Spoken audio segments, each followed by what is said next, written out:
तो इजराइल को सीधी धमकी सऊदी अरबिया ने दी है कि अगर तुम हमारे ऊपर अटैक करोगे और तुम्हारे पास एटम बम है जिसके भरोसे तुम हमें डराओगे, तो हम अमेरिका के भरोसे नहीं बैठेंगे, हम पाकिस्तान से मदद लेंगे और तुम पर न्यूक्लियर अटैक कर सकते हैं अगर तुम हम पर न्यूक्लियर अटैक करोगे तो। अब पाकिस्तान और सऊदी अरब ने ऐसा झटका दिया है जिससे मिडिल ईस्ट से साउथ एशिया तक हलचल मच गई है। और खास तौर पर हिंदुस्तान के लिए बहुत बड़ी खबर है वो ये कि सऊदी अरब और पाकिस्तान के बीच में एक डील हुई है और ये डिफेंस डील है। अगर इस डील को समझना है तो बहुत डिटेल में जाने की जरूरत नहीं है। अगर एक पर हमला तो दोनों पर। न्यूक्लियर पाकिस्तान की ताकत अब सऊदी अरब की ढाल बनेगी। खालिद बिन सलमान का एक ट्वीट है, और खालिद बिन सलमान के बारे में जिन लोगों को नहीं पता हो बता दूं कि वो मिनिस्टर ऑफ डिफेंस हैं, वहां के रक्षा मंत्री हैं। उनका एक ट्वीट है, उसको जरा सा देख लीजिए। उसमें वो लिखते हैं, one front against any aggressor. और भारत विदेश मंत्रालय ने कहा, हम पहले से जानते थे, अब स्टडी करेंगे इसका असर क्या होगा। लेकिन टीएमसी के साकेत गोखले बोले, ये मोदी की वर्ल्ड क्लास डिप्लोमेसी की हार है। अगर कोई भी हम में से किसी एक पर हमला करता है तो दूसरा भी उसको अपना दुश्मन मानेगा। लेकिन हकीकत यह है कि ये एक बड़ा झटका है भारतीय डिप्लोमेसी के लिए, भारतीय फॉरेन पॉलिसी के लिए। और यानी अगर किसी ने सऊदी अरबिया के ऊपर आक्रमण किया, हमला किया, तो पाकिस्तान अपने आप जंग में शामिल हो जाएगा, पाकिस्तान सऊदी अरबिया की मदद करेगा। और इसका मतलब यह है कि पाकिस्तान के साथ अगर भारत की भिड़ंत होती है तो सऊदी अरब फिर किनारे खड़े होकर देखता रहेगा, ऐसा नहीं होगा, वो भी पाकिस्तान के साथ आ जाएगा। ऐसे ही अगर पाकिस्तान पर किसी ने हमला किया तो सऊदी अरबिया उसकी मदद करेगा। पाकिस्तान एक एटॉमिक कंट्री है, उसके पास परमाणु बम है। जो अभी अरब इस्लामिक नेशंस की मीटिंग हुई थी जिसमें 52 नेशन शामिल थे, जो या तो अरब नेशंस थे या इस्लामिक नेशंस थे, इनमें अकेला पाकिस्तान ऐसा है जिसके पास एटम बम है।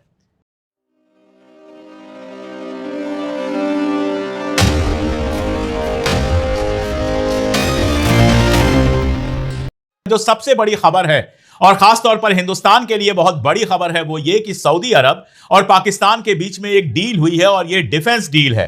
अगर इस डील को समझना है तो बहुत डिटेल में जाने की जरूरत नहीं है। खालिद बिन सलमान का एक ट्वीट है, और खालिद बिन सलमान के बारे में जिन लोगों को नहीं पता हो बता दूं कि वो मिनिस्टर ऑफ डिफेंस हैं, वहां के रक्षा मंत्री हैं। उनका एक ट्वीट है, उसको जरा सा देख लीजिए। उसमें वो लिखते हैं, one front against any aggressor.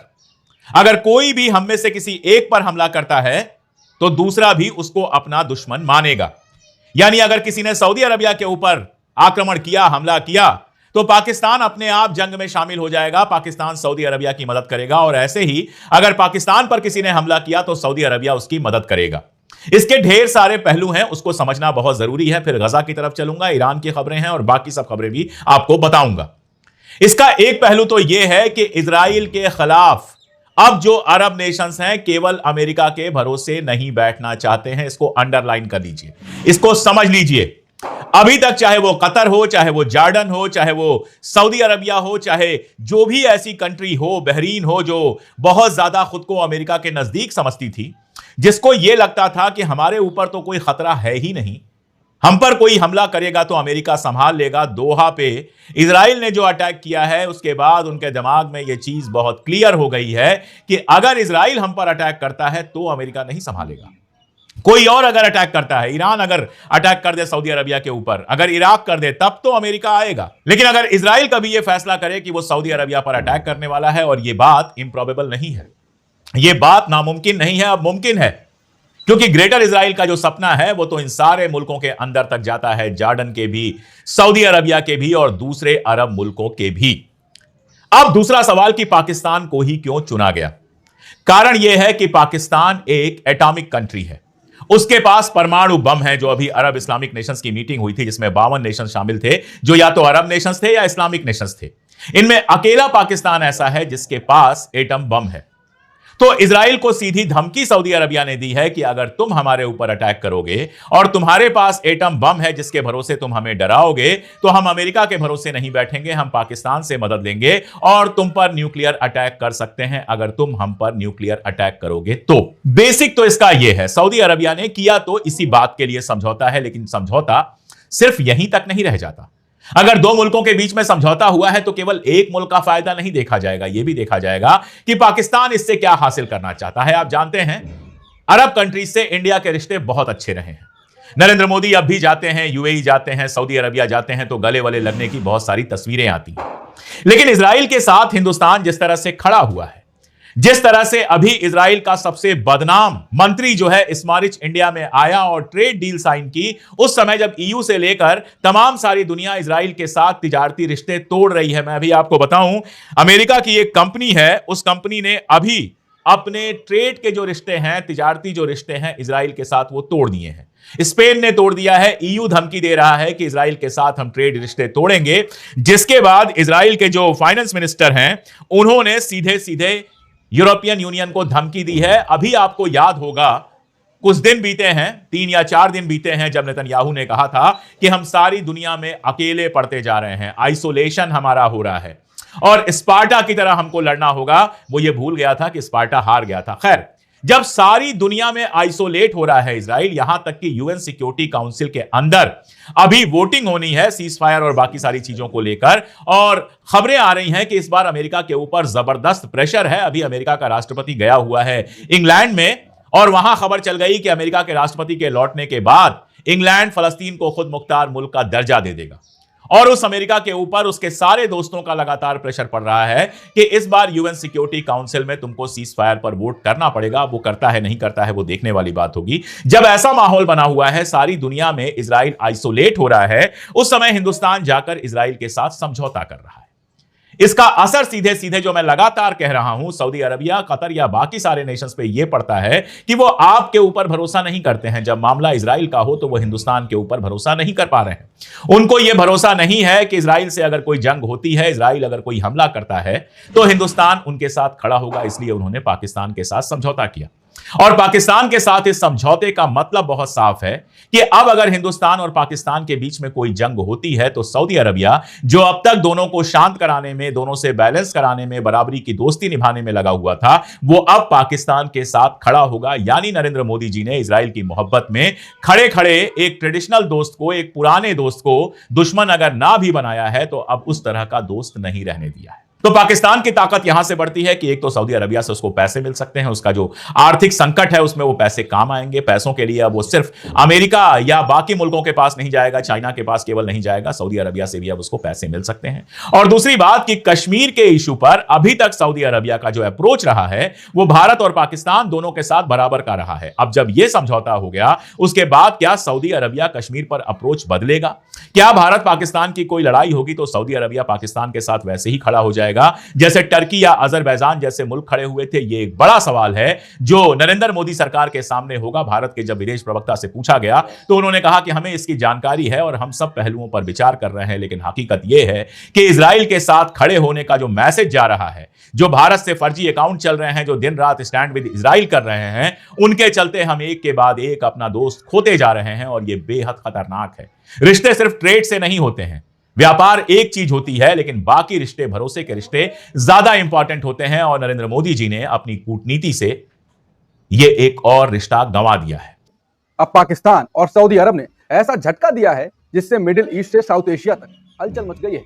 दरअसल कल पाकिस्तान और सऊदी अरब ने साइन किया strategic mutual defence agreement.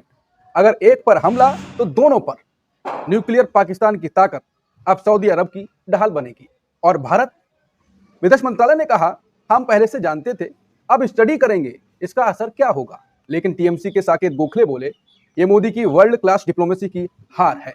Operation सिंदूर के बाद भी पाक सऊदी का गठजोड़। उन्होंने कहा कि इसी बीच बीजेपी मोदी के पीआर स्टंट जैसे बुर्ज खलीफा पर मोदी का जन्मदिन फोटो मनाने में लगी हुई है। ऑपरेशन सिंदूर के बाद मोदी की डिप्लोमेसी की नतीजा क्या निकला, हासिल क्या हुआ, ये एक और हार है। उसका नतीजा हुआ 0। और पाकिस्तान और सऊदी अरब का ये समझौता कैसे बनेगा भारत के लिए थ्रेट, ये खतरा। तो चलिए आज इसी विदेश नीति और डिप्लोमेसी पर करेंगे बात। नमस्कार, मैं हूं अंकुर और आप देख रहे हैं सत्य हिंदी का धमाकेदार शो बेबाक मुकेश, जहां बेबाकी से सामने लाते हैं वो सच जिसे कोई छुपाना चाहता है। मुकेश जी, ये तो बड़ी खबर है कि सऊदी अरब और पाकिस्तान एक पर हमला दूसरे पर हमला हो जाएगा। क्या कहेंगे सर पूरी खबर पर? पहले तो बिल्कुल आपने ठीक कहा अंकुर जी की मोदी सरकार इसको डाउन प्ले कर रही है, ऐसे जता रही कि जैसे कोई बड़ी बात ना हुई हो। लेकिन हकीकत ये है कि ये एक बड़ा झटका है भारतीय डिप्लोमेसी के लिए, भारतीय फॉरेन पॉलिसी के लिए। और मोदी जी की जो पूरी सियासत रही है, खासतौर पर मध्य पूर्व, पश्चिम एशिया, इन इलाकों में जो पहल कर रहे थे और इस तरह का संदेश दे रहे थे कि अब ये तमाम ममालिक जो हैं वो हमारे साथ खड़े हैं, वो सब धराशायी हो गया। बिल्कुल एक इस पैक्ट ने जो सऊदी अरब और पाकिस्तान के बीच हुआ है, हालांकि दोनों के बीच ऐसा नहीं कि पहले संबंध नहीं थे, दोनों के बीच में सुरक्षा ताल्लुकात पहले से थे, दोनों एक दूसरे के साथ मिलकर सैनिक अभ्यास करते थे। पाकिस्तान सऊदी अरब के सैनिकों को प्रशिक्षण भी देता था, लेकिन उसमें ये जो क्लास उभर कर आया है कि अगर पाकिस्तान या सऊदी अरब किसी में से एक पर हमला हुआ तो वो दोनों पर हमला माना जाएगा। इसका मतलब ये है कि पाकिस्तान के साथ अगर भारत की भिड़ंत होती है तो सऊदी अरब फिर किनारे खड़े होकर देखता रहेगा, ऐसा नहीं होगा, वो भी पाकिस्तान के साथ आ जाएगा। अब इसको थोड़ा सा आप बड़े फलक पर देखिए। पाकिस्तान ने चीन के साथ अपनी बहुत अच्छी साझेदारी कर रखी है सुरक्षा के मामले में और आर्थिक स्तर पर भी। उधर डोनाल्ड ट्रंप कितने मेहरबान हैं हम ये लगातार देख ही रहे हैं, पूरी तरह से मेहरबानी उन पर बरसा रहे हैं। और तीसरा, एक क्षेत्रीय ताकत जो आर्थिक महाशक्ति है इस इलाके की, कहना चाहिए पेट्रो डॉलर के बलबूते पर, वो अब पाकिस्तान के साथ एक पैक्ट के साथ बंध रही है। इसमें आर्थिक और रणनीतिक दोनों चीजें शामिल हो गई। तो अब ये जो पाकिस्तान ने अपने चारों तरफ एक सुरक्षा कवच निर्मित कर लिया है, एक ऐसा डिटरेंस खड़ा कर लिया है जिसमें भारत के लिए अब आसान नहीं होगा कि आपने तय कर लिया और ऑपरेशन सिंदूर कर दिया, हमला शुरू कर दिया। अब आपको और भी कई बार सोचना पड़ेगा कि अगर आप पाकिस्तान से लड़ने जा रहे हैं तो आप चीन से भी लड़ने जा रहे हैं, सऊदी अरब से भी लड़ने जा रहे हैं, और तुर्की या टर्की तो पहले से ही पाकिस्तान के साथ इन्वॉल्व है। तो इतना बड़ा एक सुरक्षा कवच अब पाकिस्तान के साथ है, और पाकिस्तान को जब ये सुरक्षा कवच मिल गया है तो उसके इरादे, उसके मंसूबे कितने बढ़ जाएंगे और किस किस तरह से वो भारत के लिए परेशानियां खड़ी कर सकता है, ये समझना मुश्किल काम नहीं है। तो एक तो ये पहलू हुआ इसका। जी, आप सबसे पहले सवाल कर लीजिए। सवाल ये था कि सऊदी अरब तो भी भारत का बड़ा खास दोस्त है, क्या आपको लगता है कि वहां पर वो सैनिक उतार देगा पाकिस्तान के लिए हमारे खिलाफ? कुछ भी संभव है। देखिए, खास दोस्त किस मायने में है, कुछ और डेवलपमेंट मैं आपको बताता हूँ। ये मैं इसी पर आ रहा था। असल में जो मध्य पूर्व में कुछ डेवलपमेंट हुए हैं हाल के दिनों में, उन पर नजर डालनी चाहिए आपको। एक, जिस तरह से इजराइल ने ईरान पर हमला किया, कतर पर हमला किया, और खासतौर पर कतर पर हमला किया जहां पर अमेरिका के सैनिक अड्डे हैं, और अमेरिका ने वो हमला होने दिया। इसकी वजह से सऊदी अरब को ये लगा कि अगर इजराइल ने कभी सऊदी अरब पर हमला किया तो अमेरिका बचाने नहीं आएगा, जबकि सऊदी अरब में भी अमेरिकी अड्डे हैं।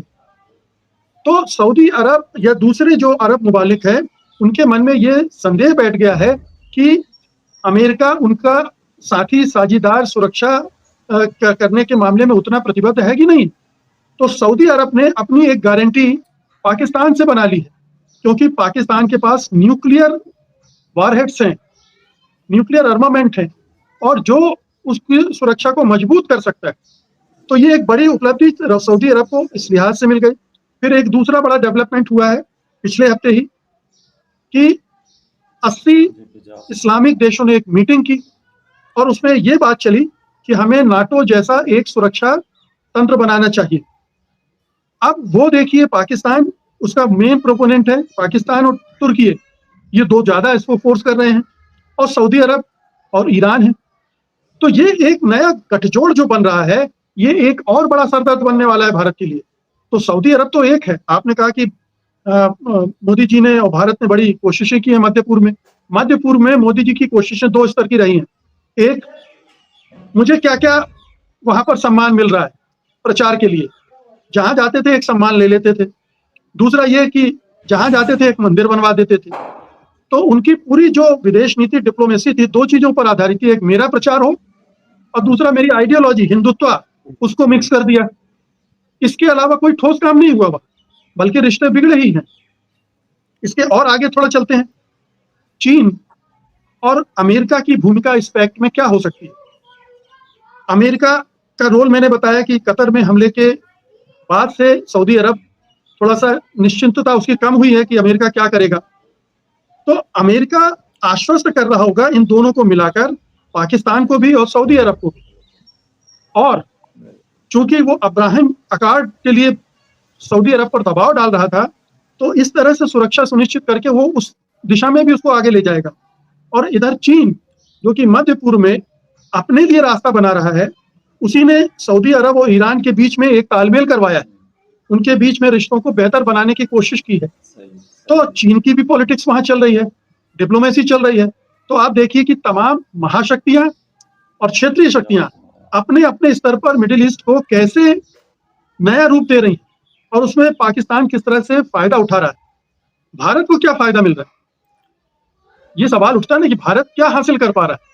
पाकिस्तान मजबूत हो रहा है, सऊदी अरब मजबूत हो रहा है,